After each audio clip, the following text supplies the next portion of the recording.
Well, it's 9:01, and as it says on our webpage, it is time for the Sports Zone. We're back with me in studio, Chris Strickland, taking Luke Baxter's place this season. Chris, man, it's like opening day. It sure is, Paul, and it's good to finally be back on the air. And I know we've taken a long time away, of course, with the football season this past year with the Scambia. Then a lot of things going on outside, of course. Right after football season, it's just after the playoff run last year. It was just draining, so we had to take a break, and Needed we needed a a break break. because of all the things that happened this past year with the Scambia, with the football team, and the playoff run that they had. And of course, ended in the first round, but just enjoyed it and enjoyed the break, and looking forward to getting this started this season, and looking forward to being a part of a lot of these other great shows here on 8730. So let's do a real quick rundown here at the beginning, let folks know how this is going to take place. Guys, the Sports Zone, we're going to air every other Saturday from 9 to 10. So we won't be on the 18th, but we'll be back on the 25th. But you know what's really cool about opening day? What's Is that? on opening day, all the big guys, they want to come and play. Right, So we have a special guest coming in today at 9:30. right. And you want to talk about a cat that can talk football, ACC, SEC, NFL, Canadian Football League, Australian rules. I mean, if it's football, this man knows about it. And we're going to have Emery Hunt on from GamePlan.com, footballgameplan.com. We're going to have him on at 9:30. You want to talk about an entertaining guy to speak with? Emery is the boy. He is the go-to fellow. When I'm in a pinch, that's the man I call and go to. Right, and before we, and speaking of football, the football community, of course, as me being an Alabama fan, we lost a great on Thursday to the battle of cancer, and of course that's Kenny Snake Stabler, great Oakland Raider quarterback. But me being an Alabama guy, I'll always remember the Snake. I got to meet Snake when I was honorary coach for a day at Alabama, and spoke with Snake, and have a football. I have a helmet with his number 12 signed, and it's not. It doesn't say Kenny Stabler. It says to Chris Snake. So Yeah, there was only there was one only one snake. snake, only one snake, and he was the perfect Oakland Raider. John Madden said he was the perfect leader, and he was the perfect Raider. I mean, and I remember a story on the Alabama Football Legends. He was suspended for a game, and this is pretty funny. So, he was he had a girlfriend down here in the Mobile area, around Mobile, and he would skip class just to come down here and see her. And Coach Bryant got word of it, and a telegram arrived at his house. Opened up the telegram, and he said in the telegram, Coach Bryant said, "You have been indefinitely suspended, Coach Paul W. Bryant." Then the next day he got a telegram from Joe Namath, and it says he means it. Yeah. So, and Snake was out there, and Snake was a great quarterback. I mean, the mud and the run against Auburn. If you guys want to see a run, uh, he ran the option play beautifully. It was like a 17 option. We call it in high school 17 option. He sprinted out, and the blocking did great. That was the game that beat Auburn 7-3. It was in a rain, but it was in pure rain, like sewage on the field in Legion Field in Birmingham, Alabama. And that game will always be remembered.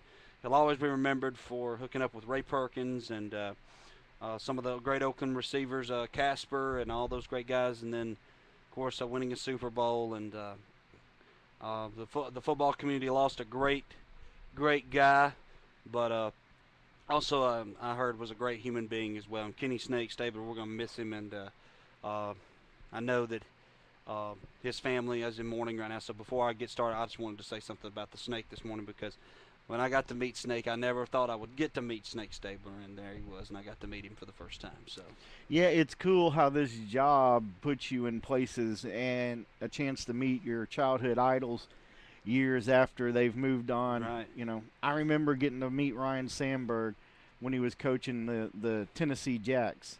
They came. now he's they the came to, manager, and now gone out of Philadelphia, yeah, resigned. and he came over here to Pensacola to play, and I got a chance to meet him. But we get a lot of people complain about what they do, but my goodness, we can't complain about what we do. No, that's exactly right. Snake was out there, of course. Snake, he was the perfect Raider. If you're a Raider, you're gonna be You're going to be against the grain. You're not going to look pretty. I tell you what. Of course, I was watching an old NFL game when they were playing the Dolphins in the playoffs the year they won the Super Bowl. Snake, clean shaved then, but I think they showed a couple.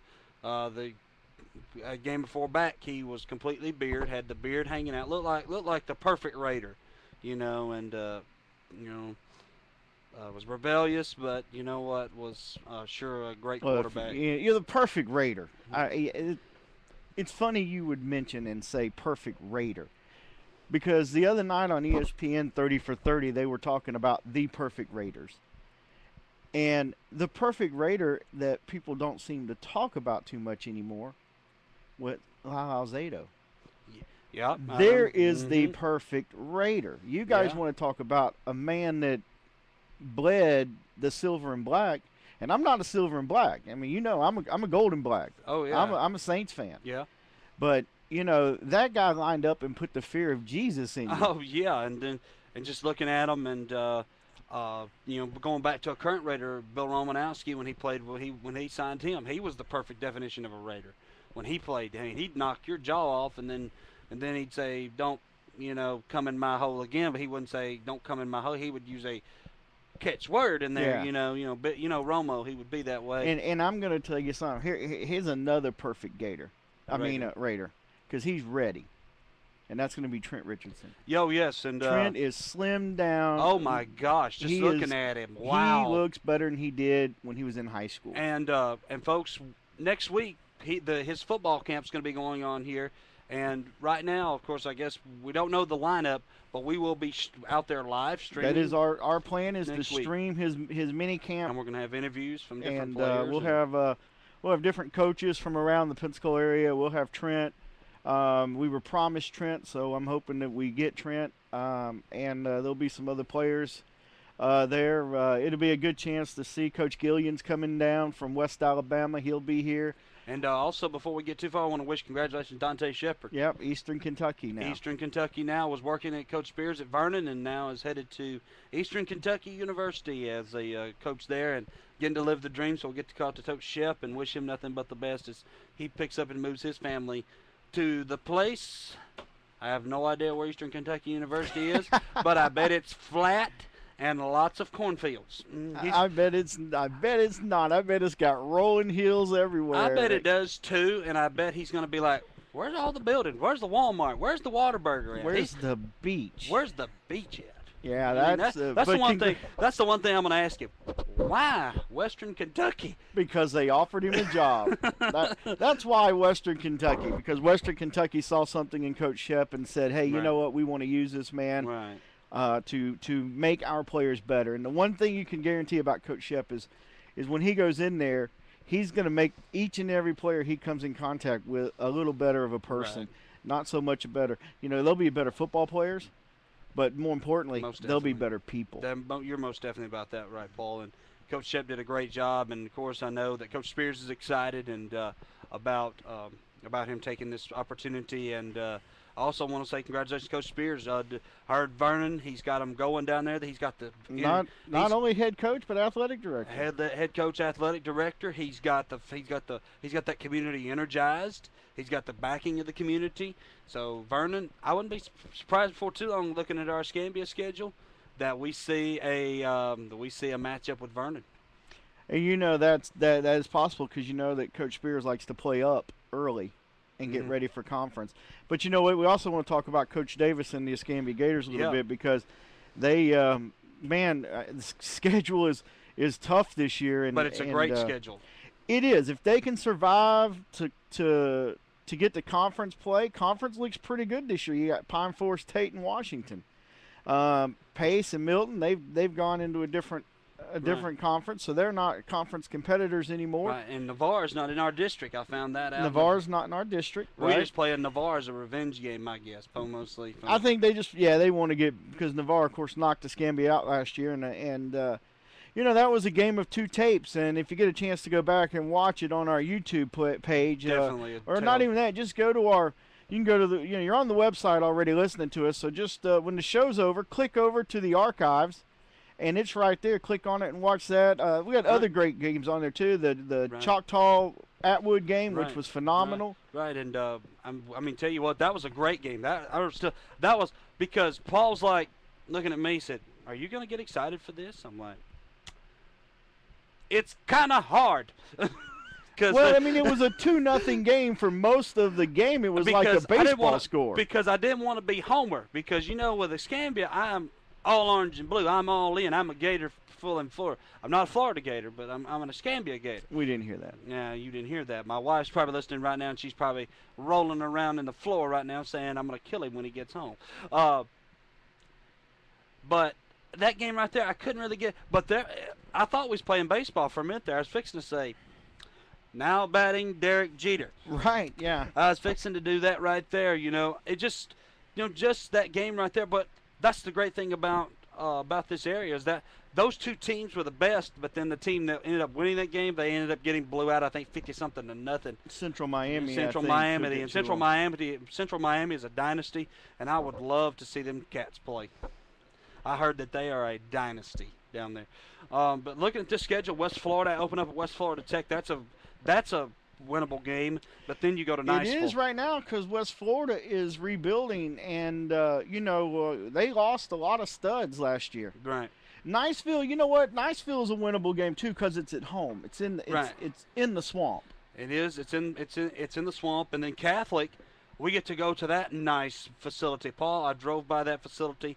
And I am looking, and I have seen our spot where we're probably going to be in the press box. And you were thinking it's air conditioned. And it is. It looks like it's air. It is air conditioned. I've heard that stadium is a multi-million-dollar stadium, and that was given to that money was donated to them by Josh Sinton of the Green Bay Packers. Well, the press box got destroyed there in Ivan. Hurricane Ivan came through and sufficiently rearranged it.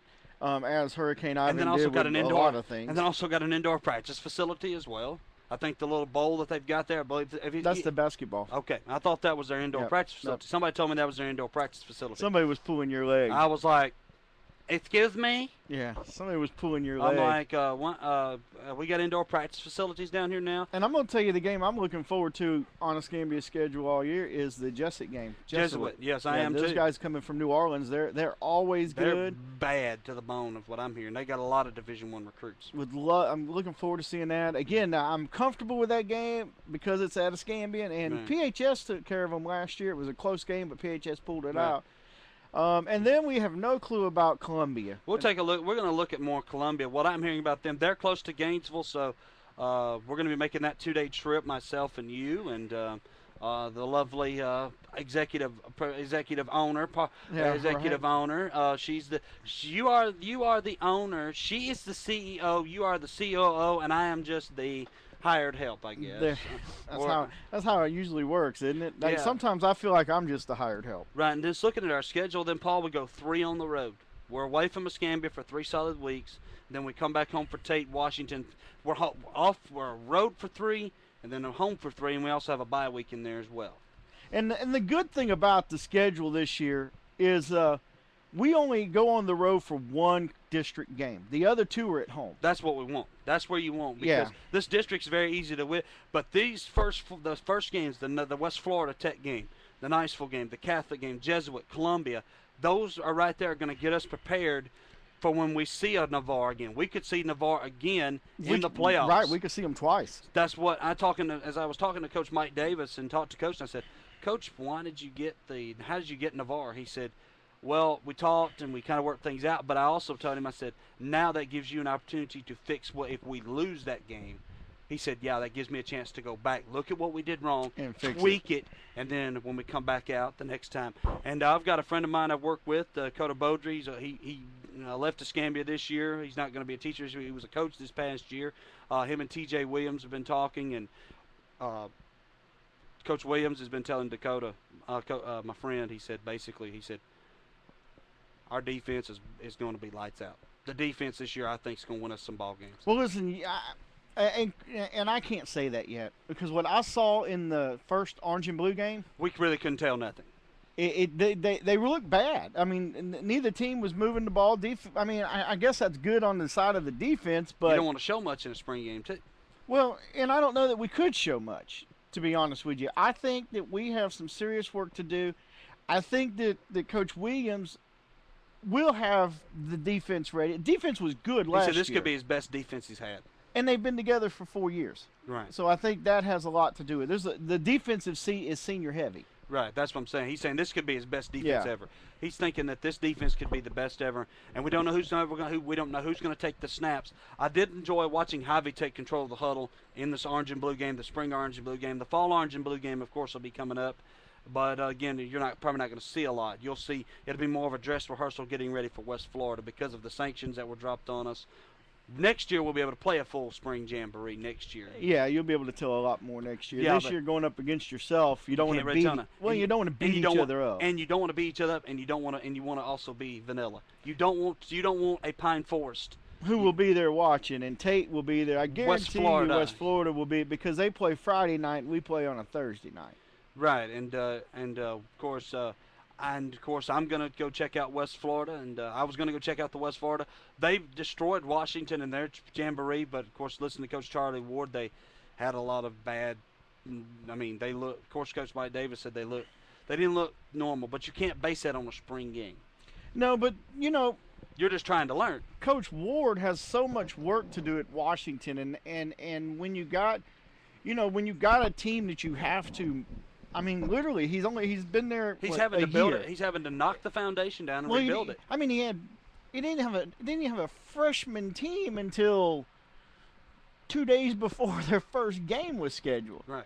Then when you work and you have that kind of obstacles that you have Right. to overcome, you can't expect a Washington to come out in 2 years and be a powerhouse. Right. You're not going to get that. And to be honest with you, the athletes aren't there like they used to be. Right. And you also have to look at it this way. The is days of Derek Brooks are and gone. Ben House and those guys, Right. those days are gone. And of course, I think Derek's real supportive of the program at Washington. Of course, he believes in Coach Ward, but Charlie Ward has got to build that program up. He's got to take his time, and this is what Washington needs to do: leave him alone. Don't start the rumblings. The fans don't need to be rumbling. Let this Give him man 5 years. let this man do what he does, because he was coached by Bobby Bowden. And Bobby, Bobby. Bobby has Coach Bowden put some winning programs on the field at Florida State. It's got to take time. Well, and talking about Florida State, since you're going to bring us right into that, well, Florida State's in the news again. Well, and it's not for throwing footballs, but it's throwing punches at a girl.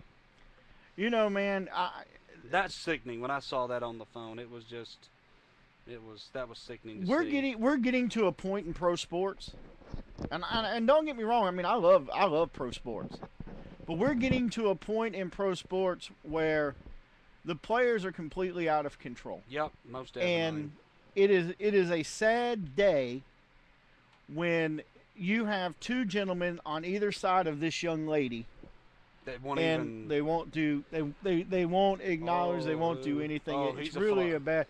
Hey, listen, you know what, Chris? It's 9:20. We're coming into the second quarter. Let's take a quick break. Right. I want to remind everybody that 4th of July just came and went. Right. If you're in the Pensacola area and you are looking to put some premium meats on your grill, go see Kevin at the Butcher Shop on Fairfield Drive. Yes. Chris, Wagyu. He's got prime Wagyu in-house, in stock. Guys, You don't have to tell me what Wagyu is. I didn't believe it when he said it was better than Top Choice. Ooh. Oh my Lord, the marbling in it, it is by far one of the finest steaks I've ever had. You better stop. I'm getting hungry. And it's a little pricey, but it is well worth it. Anniversary coming up, something, Right. husband's birthday, you want to do something nice, go get a piece of Wagyu, throw it out on the grill. But he's got everything there. I mean, he's got your groceries, your vegetables, baked potatoes, Chris. I swear to you, man, I've seen those. they had to jokers. weigh 2 pounds. It was as big as a football. And you got the, I mean, but you know what? The thing about Kevin, he's a local guy. He takes care of his local folks. So take the time out, Right. go check out Kevin, and over at the Butcher Shop, and see what he can do. Also, want to remind everybody that the Fountain, the Yeah. service, the Fountain, Huh? Myrtle Grove Methodist Church. Oh, okay. I've been out of the 11 loop. o'clock service. Guys, I've been going to the fountain now for about, well, since it started. It's been roughly 4 months that the fountain's been going. Man, there is a movement going on in that service, and I encourage anybody and everybody, if you're listening, listen, you don't have to switch churches. Just come check it out. Come take a, as Patrick likes to say, just come take a drink. But 11 o'clock, Myrtle Grove Methodist Church. We want to invite everybody out to Did you just use a SpongeBob reference? to the fountain. We may have. Come out and Hey, this is Patrick. come take a drink. Okay. And if you can't make that one, by all means, come out, see Pastor Riley. Puts on a great service. He preaches the word. He's funny. He's entertaining. You know, it's the first time where you say church is not just there to worship, but you get entertained at it as well. How can you not be entertained when Pastor Riley's around? I mean, Pastor Riley, the only person I know can work an Alabama reference into a sermon. Yeah, and I also did something. I posted something on Facebook one time, and he actually responded with this. It was like one word that could describe me. It was somebody that shared, and I put it on there. And Pastor Riley said, supercalifragilisticexpialidocious. I'm like, did he just drop that on me? I looked at it, and I said, he just dropped that on me. Okay. He did. And I just started laughing. I looked at Pastor. Pastor Riley is awesome. So, yeah, please go check that out. And Butcher Shop as well. And I know a lot of folks is on the beach today probably listening to us. The Blue Angels. Enjoy the Blues today. Fat Albert's first summer back flying. So hopefully he won't have a heart attack before liftoff today. Of course, everything went good. They said yesterday had over 2,000. They had over 150 there yesterday, expecting over 200,000 there today. Yeah, the beach is definitely packed for Blues weekend. Me neither. I'm going to sit here. You know, the great place about our studio is I see them every Tuesday and Wednesday. I can sit on the back porch and watch the whole show. Yep, and I can go on November and go watch it and then watch it twice. Yeah, we're 5 minutes. And 5 minutes from it. And then we watched the same exact show on Sunday. Me and my wife did on the Sunday after on the show. So we was like, hey, let's do this again. All right, guys. Chris, let's dabble a little bit about the FSU thing. I don't want to waste too much time on it because I'm to the point now where I'm sick of it. You know, I just, you know, it's like if you're in pro football and you run across one of these guys, it's just like, right, yeah, you know, this is what it's like right here. Pretty much. It's pretty much. It's like this. I mean, you're in the jungle, baby. Yeah. Because you don't know what these guys are going to do, if they're going to flip out. Especially this young guy right here. This guy was battling for the starting quarterback job at Florida State University, and now is probably not going to be able to walk on anywhere and be a quarterback anywhere. This kid just threw his future away by just punching this poor little girl in the face. And no reason. There was no reason. She made him upset. She was talking to him. And the problem is if we keep thinking that we can just go and fight people or shoot people. Right. Or, I mean, if you just look at the Adrian Peterson thing, you look at the Ray Lewis thing, or Ray Rice thing. Ray Lewis back in the day was involved in all that stuff. But was not convicted. I still believe this to this day. I didn't like Ray Lewis at one point, but now I watched his football life and, you know, just humble of a man he is. Yeah. Look at the quarterback who just left Florida State. Watson or Whitson or whatever his name is. Yeah, the crab guy. He looked like Jameis Winston. Oh yeah. Yeah, that guy. The goes into Publix and steals crab. Yeah, the first overall pick of the Tampa Bay Buccaneers. Good luck, Lovie Smith. That's all I got to say. We're fixing to have Emory coming on here in just a few minutes. We're going to talk about it, though. I'm sure we will. But, you know, man, we have to do something to curb what's going on off the field. They got to. I mean, they're going to have to do something. And, I mean, these guys think they're, I'm a Florida State quarterback. You know, that's how you get women, you know. No. I mean, no. No. You don't, I mean, right there, I told you before the show, I said, son, if that was me, I would have said, son, you go over and apologize to that young lady, or second of all, they're going to be 2 hits. Me hitting you and you hitting the floor. Well, it astonishes me that nobody stood up and took the young lady's side. The other two guys like, oh, he just knocked her. I'm just like, I'd have slapped them guys upside the head. You know, I mean, I'm that kind of guy.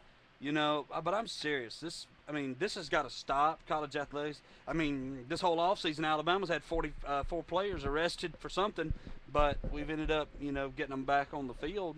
It's just been Well, and that's unbelievable. and I disagree with that, Chris. I'm telling you, if you're on an academic scholarship and you get arrested, that's it. It's done. You should be. Exactly. You're done. Or suspended. No, you if you get arrested and it's you gotta have something in place. If you get arrested for violence or drugs, or you get arrested, now listen, if you pick up and use a cell phone or something, theft, anything that would get a normal person locked up. It's like what happened with Cam Newton. He stole laptops or something like that. That's it. You're done. You leave campus. You're done. You're off the team. If we start taking a hard stance on this stuff, then yes. Listen, the quality of football may drop because you lose a superstar, but you know what? It'll keep the purity of the game. The thing that people are losing is there's an 8-year-old in that stand somewhere who looks up to that guy and says, "Oh, look, Mom, he can hit a woman, so can I." And they grow up with that mentality because they see their heroes and their leaders do that. Right. And we have to, as a society, find a way to stop that kind of actions. Right. And I think that kind of action first off starts with the parents of that young man. He should have not done that, and I hope his dad got a hold of him and said, "You want to do that again? Hit me." And see what happens to you. Absolutely. You're a grown man now, son. But I can still tell you. I'm gonna tell you what. I'm 43 years old, and my dad will put me in my place in a second. Well, my dad, of course, my dad would do the same thing to me, and and that's the way. Then that's what I would, be. So I would greatly understand that this young man here is probably back at home right now, wherever he's at, and he's probably wishing that he would have never done that. But he made his bed. Now he has to sleep. Yeah. The fact is you can't. He lost a starting quarterback job in Florida State. Yeah, you can't come back later. No. You just can't. It's not something that they don't allow you to come back later. You can't go back and say, "Oh, I'm sorry, I didn't mean to shatter your jaw and have it wired shut." Yeah. But it goes back to the same thing. If you look at the Jameis Winston thing last year, Winston, yeah. Okay, the state of Florida made a circus out of it. They capitalized on it. Right. And so that has to start with the state too. Listen, guys, we're going to take a quick break. Right. I'm going to get Emory on the phone, and yes, we'll be right back.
Can you hear us, Mr. Emory?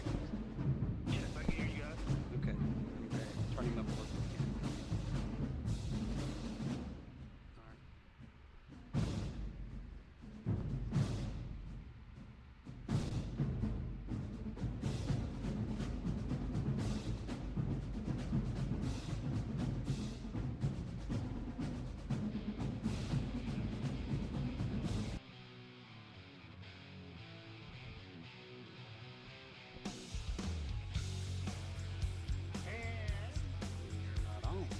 Let me turn me on, and we're back to the Sports Zone, coming to you live, 8730 Sports SMN, the Sports Media Network, preferred up and down the Gulf Coast. And as I promised, joining us via the telephone is Mr. Emory Hunt. Emory, how you doing, my friend? I'm doing fine, man. Thanks for having me on. You bet. Well, it's this time of year, and whenever it gets this time of year, the first person I think about is you. I appreciate that. Is that a good thing or a bad thing? You know, he's thinking about you already. Well, when it comes to anything football, Oh yeah, football season. ACC, SEC, Australian rules, Canadian football, backyard tournaments, this is the man we go to. I know. I looked at his website last night, and this morning and looked at it. I was like, wow, this guy you do a good job. And I'm like, hey, now I'm gonna have to go around with Paul, and I'm gonna have to start using you a lot more often. Hey, Emory, I want to talk a little bit, man. I want to get your perspective on the because me and you talked a little bit during the week about the NFL draft and the way things have shaped up and what this year is going to look like. But then we had this knucklehead at Florida State who did what he did. What's your opinion on? Do you feel? I mean, we feel we're seeing more of a trend of violence outside of the game of football by some of the players. What's your feeling on what needs to be done to kind of curb this? Unfortunately, I think you're right. We're starting to see a lot more of this, and I think that's because it's due to the advent of social media, the advent of the camera phone, all that stuff like that. It probably went on during back in the day, but we just didn't know about it. So I think it's probably still the same. But unfortunately, I don't know what you can do to change it. I mean, as a coach, let's say Jimbo Fisher, I'm pretty sure he tells guys do the right thing, don't do this, don't do that. But you can't make someone do something that they want to do. And unfortunately, that includes both good things and bad things. So as a coach, you can only tell them the right things to do, and it's up to them to do what they should do as a human being. Well, Emory, one of the things that me and Chris was arguing about a little bit before we called you was having the one and done policy. If you break the substance abuse, or you break, have a domestic violence, or you get charged with a theft, it should just be done, and because in normal society, you get hit with one of these, the odds are your life changes substantially. Mm-hmm. And we were talking about maybe college football and the NFL and even high school football should start looking at, and not just football. I don't want people to think we're picking on football, but really all sports. Right. Should look and say, hey, if you break or violate these policies, it's no longer a suspension or a slap on your wrist. You're just finished. Well, but then now, in a sense where I get where you guys are coming from, where strict punishment could deter other people from doing the same thing. But on the flip side of it, when you look at, let's say, taking something away from someone's livelihood or someone's, their quote-unquote safe zone, you take that away, then what you're going to get that person angry, upset now in, regular society, and that's an even bigger problem. So maybe this one, maybe sport is something that's keeping it all together. They may have transgressions here or there. Now, if you're a repeat offender, then yes, you got to go out. I would say second time you show that you teach them a lesson, a strict lesson. But the first time, people make mistakes. You want to give people that chance to redeem themselves and learn from the poor experience. But if you just take away after the first offense in any situation, I think that just creates more problems. Yeah, well, I agree with you there. I just, man, I'm from the outside looking in and say it's getting to a point where I'm worried about the effects that it's going to have on the younger generation, seeing this going on, looking at these guys as idols, and and kind of emulating what they see them do as they grow up. Because a lot of these athletes come, especially the inner city athletes, come from single parent homes. Mom has to work or dad's working, so there's not a lot of, so they do learn a lot from, like you said, social media, the parents, or their idols and their heroes. And I just think that, Charles Barkley used to say, I'm nobody's hero, but in reality, these guys really are. I mean, if they didn't, we wouldn't have jobs. Well, I think it cuts both ways, because there's more athletes that do the right thing as opposed to those that do the wrong thing. The media just plays up the ones that do the wrong thing. So if you say guys are learning, or kids are learning from these athletes that they look up to, then they are also learning from the athletes that are doing well that they look up to. So I just think it cuts both ways. It's just the way the media spins things. The media will make you believe that every football player is beating on women. Every football player is stealing out of stores. That every football player is doing something that they're not supposed to. But when, in all actuality, when you look at the actual numbers, it's heavily in favor of those guys that are doing the right thing. Well, you know, Emory, with that, I'm just going to leave this alone because I want to leave on a positive note, and that's definitely a positive note. But I've got to dig into this a little bit, man. Being a New Orleans Saints fan, tell me how you think we did, man. How are we going to look this year? We got rid of who I thought was a big playmaker in Jimmy Graham, but it worries me a little bit, buddy. What do you see? By the way, Russell Wilson thanks you for that. I'm sure he does. He thanks you so much for that. By the way, I was going to tell you. Well, I think when you look at the Saints getting rid of Graham, and yes, you're right, they did get rid of a guy that was an outstanding producer for them. The problem was it made them one-dimensional because we knew as an analyst that when the Saints put certain personnel on the field, i.e. Jimmy Graham, they weren't going to run the football, they weren't going to run to his side, and he had no interest in blocking. So it made you one-dimensional. So in their mind, they're willing to give up a little bit of production touchdown-wise to get a little bit more balance, which then helps you gain back what you're going to lose from the production standpoint. Because now you add a guy like C.J. Spiller, you add a guy, you re-sign Mark Ingram, you bring in some guys at receiver that you had on the practice squad, some bigger guys like Brandon Coleman out of Rutgers. So you can see where the emphasis is going to be. They drafted Andres Pete in the first round. They're going to try to run the football like they did in 2006, operate off play action, and generate big plays that way. Because when you have a guy like Jimmy Graham on the field, it makes you predictable by formation, by personnel, and that's what got them in trouble last year. And that's one of the reasons why Drew Brees was constantly relying on Jimmy Graham. So I think that takes care of the offense. But defensively, I think they got remarkably better by adding Brandon Browner, getting Darius Byrd back healthy, drafting P.J. Williams, and also adding two guys in Uli Kakaha and also Tyler Davison and Stephon Anthony. So I think the Saints got remarkably better defensively. Offensively, it's going to be addition by subtraction because it's going to make them that much more balanced and less predictable. Because Drew Brees is used to throwing 50 times a game. He'll, looking at Drew Brees, his age, he's beginning to get older.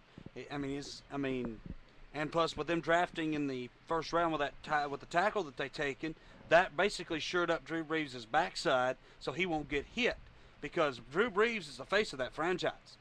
They have to keep Drew Brees upright or this franchise, because if it wasn't for Drew Brees, the Saints would have not won the Super Bowl. They would have never been in a Super Bowl. Well, Emory, with Chris saying that brings me to my next question is how is the line looking this year? And are they going to be able to provide Brees the time he needs? Well, that was a great part of the trade of Jimmy Graham because in return they got Max Unger, which is one of the more better, the outstanding centers in the game. So now you have three guys that I think that can help out this offensive line. Teron Armstead is an outstanding left tackle. Max Unger, great center. You have Andres Pete, a very good tackle that can play left or right tackle. I think he's probably going to start on the right side. So now you're solid at two tackle spots at the center position. You hope to get better play out of Jari Evans. He has a reputation, but it hasn't shown itself on the field. And left guard, you wonder, that's where the question is going to be. Can he get better at the left guard spot? But I do think the offensive line will be improved enough because I think they're going to be more of a run-based football team and play-action pass-based offense like we saw back in 2006 with Reggie Bush and Deuce McAllister. Well, that's going to be needed. I think if you can do that, then you can see the Saints in this division anyhow do a lot because I still think Tampa's a ways away. Tampa's at least 3 years away. I don't think that Winston is the answer because there's bigger problems in Tampa. But I think that if Lovie Smith can get Winston ready, I think he's going to be he'll be one of the ones that make the biggest input or impact. What about Mariota and what he's looking like? What's your opinion on him? I'm a Titans fan, Mr. Emory, so I want to hear about my Titans. What do you think really are going to happen with the Tennessee Titans this year? Are they going to surprise people? Or are they going to maybe go from 2-14 to 14-2? I don't think they'll make that big of a jump, but I do think the Titans are really talented. I like their offensive line. I think they've gotten better up front. I do like the pieces they've added. with Warmack and Schwenke last year. I like Andy Galick. I think he was the best center in the draft. I think if it were me, I would start him at center because I think he is an impact player on the offensive line. Now, as far as Mariota is concerned, I think they have more than enough weapons to be successful. And I think if they just allow Mariota to do what makes him special, which is spread the field and take advantage of his running skills and creating opportunities for him in the passing game, I think that's a way they can approach this. They should spread the field, which allows the running back more running room to run the football. If it were up to me again, I would probably go with David Cobb over Bishop Sankey. Yeah, I would too. And run him a little bit more. But I think the Titans' offense will be fine if they spread the field. If Ken Whisenhunt tries to, fit a square peg in a round hole, it won't work. But if he adopts a lot of the spread concepts, the Titans have good weapons at receivers, I believe. They have really good tight ends. And I think on defense with Ray Horton, if you have a good offense, your defense will feed off what your offense is doing. They'll be a little bit more aggressive. They'll be able to rest some guys and get back out there on the next drive and be able to get the team off the field. So I think overall this Titans team will make a significant jump, but I don't think they'll be 14-2. I look for more of a 8-8, 9-7 type team, which is great. That's fine with me. That could probably get them in the playoffs. Also, Emory, they also added Dick LeBeau this year. Coach Ken Whisenhunt's good friend. He's a co-defensive coordinator with Ray Horton. So that's going to be this Tennessee Titans defense could become a lot better with Dick LeBeau is on the staff. Do you think Marcus will start with week 1, or do you think he'll start with Zach Mettenberger, the golden boy from LSU? I think you have to go with him week 1. If you have a team like Tennessee or Tampa Bay, you draft those quarterbacks that high. Yeah, you got to play. You have to guys in to play because you're selling tickets too. All right, let them play. And as you all know, I've looked at the jersey sales. Marcus Mariota's jersey was the top-selling jersey in the NFL when he was drafted. So you know that the people in Tennessee are gobbling up, and his name is going to be on the new stadium. Of course, they just signed a new 20-year deal with Nissan.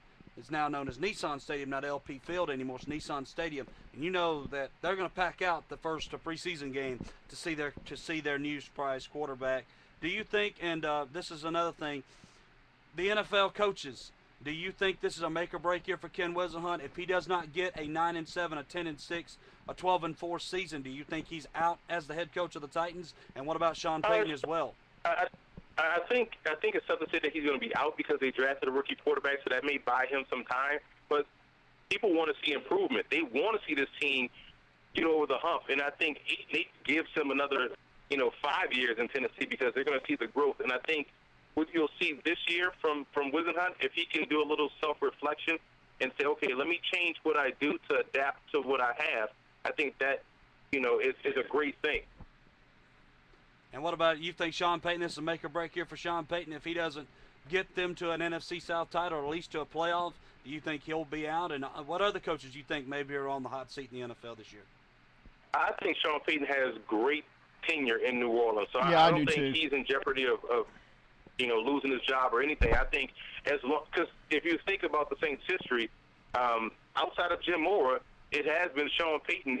Sean Payton has been the winningest coach in team history. Bought the Saints a Super Bowl championship. Yeah. So he's going to have longevity. It's going to be a job where he's going to decide whether or not he wants to walk away. But I do think him realizing, hey, what got me to the Super Bowl was that running game with Reggie Bush and Deuce McAllister, and what's going to get me back to the Super Bowl is running the football. And I think they have 2 great backs in Spiller and Ingram. I think you may even see the Saints have 2 1,000-yard rushers this year. And it's not saying Spiller's going to get 25 carries a game because he's the type of back. He may only get 10 to 12 carries. But they're big ones. But they're big reps, yeah. That's going to take it the distance. Yeah, Spiller, I'm excited about C.J. Spiller coming to New Orleans.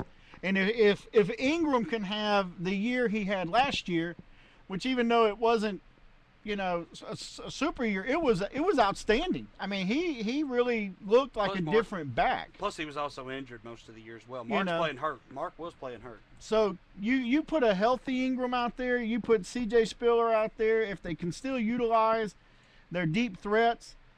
I mean, you're right. The Saints could have everything in place. But overall, the NFL, who got an A in the draft, and what do you think the outlook in Buffalo is going to be with Ryan up there? I think to answer your second question first, I think Buffalo has a great defense. They're going to probably be a top 5 defense in this league. Their running game is going to be great because they got a great back. And I think the biggest question is, and they got great weapons at receiver, I believe. But the question is, can Rex Ryan stick with a quarterback and not play the musical chairs game? I think if it was up to me, he would go with E.J. Manuel and let him get better over the course of the season. Because he hasn't been a bad player. He just hasn't had the confidence of the coaching staff, which is unfortunate for a guy like him because you want to get those guys reps.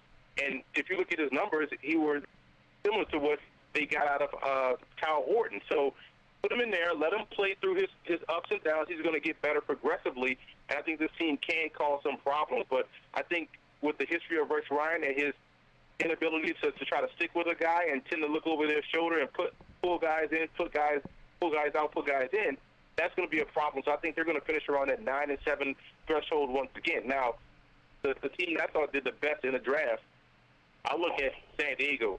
I think they got exactly what they needed. I gave them an A+. They got Melvin Gordon. That's going to be a game breaker in the backfield. I look on the defensive side. Denzel Perryman helps them out at linebacker. Craig Mager out of Texas State. And they also got some undrafted guys that I was really high on that I think that could make a huge impact for this team. A guy like Curtis Grant, I gave a second-round grade to out of Ohio State. I like Kyle Emanuel, a guy that I saw a lot of at North Dakota State. He's an outstanding pass rusher. So they've done a great deal of they've done a great job at helping out their defense and getting a game breaker on offense. So this is a team I believe that's ready to win now. And I think Philip Rivers said, "Thank you for the running game." Hey, Emory, let me ask you this: are we going to see more of Ladarius Green at tight end for San Diego this year, or? I mean, Gates is getting up there. Gates is also suspended for 4 games too. You think this could be the breakout year for Ladarius? I think so. And being a former Raging Cajun, I'm actually looking forward to it. So I do see Ladarius Green having some success this year, especially in the absence of Gates. I would also keep an eye on undrafted free agent Brian Parker. He's from Albany, so I see a lot of his games up here in New York. And I saw him down at the Super Regional Combine in March, and he lit it up. He had a great showing, showed the athleticism, showed soft hands, and I went back and checked the tape, and it just matched exactly what you saw on tape, and they have him in the fold. And I think having Green and a guy that's athletic like Parker in the mix could give them what they need until Gates gets back. And what about Gates? You think this is last year? It's tough to say, but I would say the way Gates has played, and the fact that he's 35 and he's dealt with those nagging injuries, over the course of his career. I hope he can play until he's 45, but Father Time is undefeated, so I would say he has maybe like 2 years left before he hangs him up. Well, that makes me feel good because Frank Wycheck's record as the all-time winningest tight ends catch is okay, so I'm happy with that. And talk about there's a lot of coaches, as we talked about, a lot of these new coaches. Who do you see is on the hot seat this year in the NFL? And then we can't go. My wife told me to ask you this. What do you think? What is your chances? What do you give Tim Tebow of being the starting quarterback week 1 for the Philadelphia Eagles for Chip Kelly? None. She wanted me to ask you that. And first question is, which coaches do you think are on the hot seat this year in the NFL? Who has to win or they're out? And I hate to speculate on guys' jobs, but I would look at 2 spots, maybe St. Louis with Jeff Fisher. I mean, he's gone 7-9 to 8-8 more times than any coach in their coaching career. And I would also look at Washington with Gruden. You just don't. I think he just rubs players the wrong way. They're a talented team. They have a really good quarterback in Robert Griffin III. You got to put trust in your quarterback, a guy that that can get the job done, that has gotten the job done as a rookie, and then fell out of favor with the previous staff. And, now Gruden is doing his thing, but I think that's a talented team. I do think the Rams have some talent, but they don't have the quarterback. And I think if you're Jeff Fisher, 7-9 and 8-8 on a consistent basis is not going to get it done because you've made a bunch of moves, but what has been the common denominator? The head coach, and maybe that is something that has to change. Right, Nick Foles has got to be the answer. And what do you think about Tebow? Do you think there's a chance that he walks out week 1 as the starter for the Philadelphia Eagles in Chip Kelly's offense? This is the kind of an offense that he run in Florida. Can he do it in Philadelphia? I think he can do it, but I wish he would have still been in Denver, because quietly that hasn't panned out how the Broncos thought it would be. They still haven't gotten to that ultimate prize that they were looking for with Manning, but that's another story. But when I look at Tim Tebow, I think the way Chip Kelly is going to utilize him is being progressive. Because when you look at the CFL book, to answer your question, I don't think he's going to start with Sam Bradford, a healthy Sam Bradford. I think is the better quarterback. But with Tim Tebow, and you look at the CFL and what they do inside the red zone near the goal line, they have what is called a change of pace quarterback, or a second goal line red zone quarterback. And I think that's where Tim Tebow could thrive and play consistently game in, game out in that situation and have a lot of success. So I think you're going to see a lot of Tim Tebow this year. He won't be the starter. Sam Bradford will be, provided he's healthy. But if not, then I think Tim Tebow is better than Sanchez and better than Matt Barkley. So if Bradford can't get out there week 1, then yes, I think Tim Tebow can start. I don't think that'll happen, but you'll see Tim Tebow a lot in the red zone and on two-point conversion. And I tell you this much: I don't like what Mark Sanchez said about Tim Tebow. He said Tim Tebow's just there to throw balls to us so we can catch passes when we're loosening up. Tim Tebow wants this job. He wants to win this job. But he also has that good gig with the SEC Network. If it doesn't go through, he can always go back to that. And just talking about that as well, you're talking about Peyton. How many years do you think Peyton Manning has in Denver? And do you think this Kubiak and his marriage will lead to something? And Tom Brady, 4-game suspension coming up. I'll tell you. Hey, Emery, hold on. I'll tell you.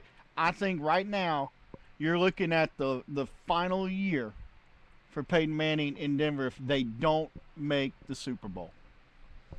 Yeah, and I think that's kind of the way I feel. I think this may be Peyton's last run, which is why you saw them beef up on that offensive line in the draft. I think what they're going to do is try to utilize what the Colts did when Peyton Manning first got there.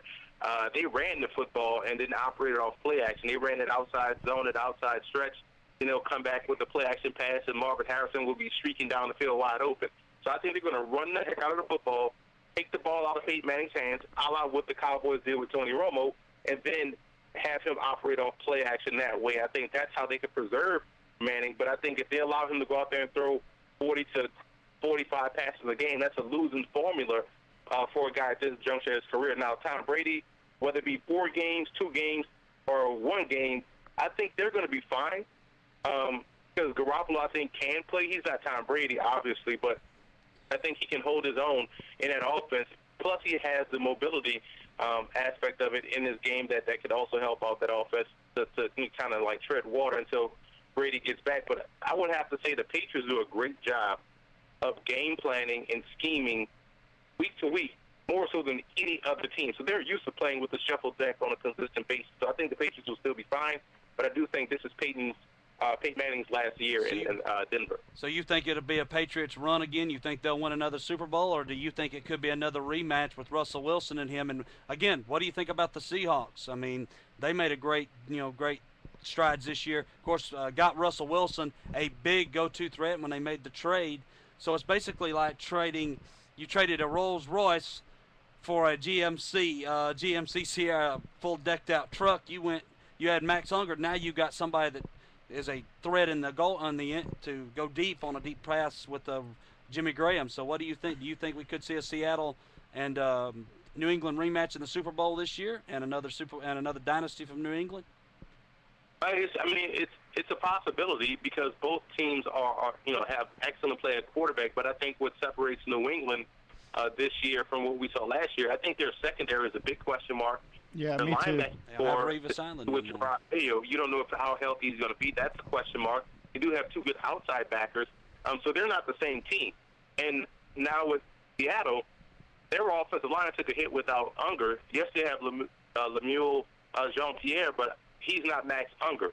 And they do have Russell Wilson. They added Jimmy Graham. Their defense is still the same, so they'll be in the mix. And you can make a case that Seattle probably could have went to 3 Super Bowls in a row had the defense defended the pass against Atlanta and they preserved that victory, I think they would have went on to knock off the 49ers in the NFC Championship game and play the Ravens in the Super Bowl. But they are in position to make a long run because they have a guy at quarterback that's not afraid of pressure. He's calm under pressure, and he does a great job with making decisions with the football. I think when you have those things at the spot that handles the football on every play, you're going to win more often than not. And they have the great secondary to make it happen. And I think with the moving parts they do defensively, they don't rebuild, they reload. I think Seattle is going to be good for a long time. And it doesn't help, and it also helps when you got the beast behind you to give the football to, which everybody in Seattle's still wondering, why did you not give it to him on the 1-yard line in Super Bowl 49? Yeah, but that's a play thing, man. That play was scripted. That's what they were planning to do, and coach just didn't change it. That was in his. I mean, I really believe that. I believe that coach already had that play called, and it's a high percentage. Norton, 9 out of 10 times that play works. Oh yeah, on a slant, most definitely. And that time it didn't. So I don't ask that question anymore because you can see why. But I mean, I get Seattle and where they're coming from. But hey, Emory, buddy, we got 3 minutes left in the show. I want to thank you for coming on, and definitely going to call on you throughout the season. I appreciate that, guys. You guys do great work down there. I would love to come on again. Well, I'm definitely going to have you. You going to try to come to the Senior Bowl this year? Oh, absolutely. I wouldn't miss it for anything. Well, when you get down here, we'll have to hook up and go have dinner or something. Love to meet you in person, Mr. Emory. Love talking to you today. I appreciate it. Thank you for your time. Appreciate that, guys. Thank you, guys. All right. And that was Mr. Emory Hunt joining us via the telephone from the great city of New York and the great state of New York. And, Chris, that's what I tell you. That's why I go to Emory. Right. He is just a encyclopedia of what's going on right now, and he's a great guy to have. Emory, thank you, buddy. Right. If he's still listening to us, I would love for him to just call us and anytime, most definitely. I've talked to him, of course, and I'd like to, right before college football kicks off, we need to get him on to get what he thinks how each conference is going to break down this year, especially Sun Belt and SEC and ACC down here. Of course, we got the Bible Belt. Of course, we got SEC with Alabama 4 hours away, Gainesville, everybody, and you've got Tallahassee 4 hours away, and then you got just South Alabama just 45 minutes away from here. And And guys, I want to remind everybody, we are up against it. We have 1 minute. I want to remind everybody who's listening to us today, find somebody today, a neighbor, a friend, a military man, a civil servant, police officer. Walk up, shake their hand, thank them for what they do. Walk over and thank your neighbor for cutting your grass or keeping his dog from crapping in your yard. Let's try to be nice to one another, if only for one day. That's exactly right. And before we get out of here, we got the Home Run Derby coming up this weekend, Monday night. New rule change. Is going to be excited about that. Each player now has not 4,000 pitches to take. They got 5 minutes. And then we also got the All-Star game. Paul's got 2 guys from the Cubs in it, and the Machine's in it. So, Albert Pujols, he's the favorite along with Mike Trout. So, guys, with exciting. That, we're going to leave you with a little Kenny Rogers and the greatest. All right, see you guys. Y'all have a blessed week. Puts his bat on his shoulder and he tosses up his ball.